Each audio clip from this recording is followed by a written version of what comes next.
Est-ce que vous pourriez résumer en quelques mots votre intervention de ce matin, s'il vous plaît? J'ai commencé par rappeler que, avec les radicaux de gauche, nous appartenions à une fédération de la gauche républicaine pour laquelle l'universalisme, la laïcité, l'autorité de l'État et la question sociale sont des sujets plus actuels que jamais, hein, comme en témoigne l'actualité. Et puis j'ai souligné que nous étions tous des vaccinés du mélenchonisme et que le discrédit qui est jeté sur l'action des Insoumis met à l'ordre du jour aujourd'hui la résurgence d'un projet de refondation de la gauche réformiste, c'est-à-dire une gauche responsable qui a des solutions crédibles à proposer à nos concitoyens qui ont besoin aujourd'hui d'être rassurés. Et j'ai souligné ensuite que cette gauche ne pouvait pas venir ici simplement en défendant le bilan de l'action de ce que François Hollande appelle la gauche de gouvernement, parce que cette gauche de gouvernement s'est elle-même discréditée auprès d'un électorat qui est absolument déçu du passage de la gauche au pouvoir, et je pense notamment aux classes populaires des zones de la France dite périphérique, qui aujourd'hui ne votent plus du tout à gauche. Quant à la gauche urbaine, bon, elle est encore présente, mais beaucoup de gens s'abstiennent désormais, si bien que la droite et l'extrême droite se délectent de la situation actuelle. Et donc, il faudra faire l'inventaire de l'action de la gauche au gouvernement, d'autant que depuis que M. Hollande était aux affaires, un certain nombre de choses se sont passées. Déjà, quand il y était, les Français se sont prononcés pour le non au traité constitutionnel, signifiant notamment à gauche, où ce non a été majoritaire, qu'ils n'étaient pas forcément opposés à l'Europe, mais qu'ils étaient opposés à l'Europe libérale, quoi. Ensuite, le bilan de l'action économique de M. Hollande au pouvoir n'est pas très populaire. Et d'une certaine façon, le macronisme en économie, c'est la poursuite du hollandisme en version plus, entre guillemets, radicale, mais dans l'autre sens du terme.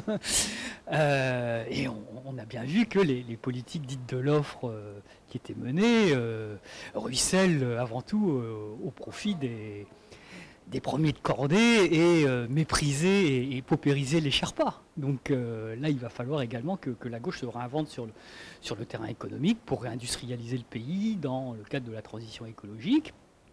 Et cela est d'autant plus nécessaire que les experts aujourd'hui, je pense au rapport Pisani-Ferry-Mahfouz, nous indiquent qu'il va falloir débloquer 34 milliards d'investissements publics par an si on veut atteindre les objectifs fixés par le GIEC. Et donc il va falloir que la gauche rompe avec son slogan, son épouvantail du sérieux budgétaire qui est le cache-sexe des politiques d'austérité.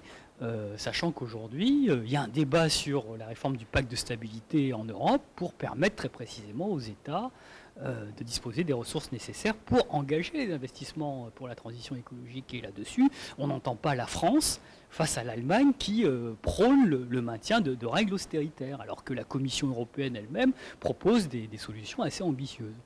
Donc là, sur le terrain européen, on attend également que cette gauche-là fasse des propositions, puisqu'aujourd'hui, je l'ai souligné hier, au-delà du jeu de rôle, plus personne ne propose de sortir de l'Europe. Donc comment, avec cette Europe-là, faire en sorte que les États puissent disposer des marges de manœuvre nécessaires pour appliquer les choix qui sont démocratiquement décidés dans le cadre des États-nations, car l'Europe est avant tout, comme le disait Jacques Delors aujourd'hui, une fédération d'États-nations.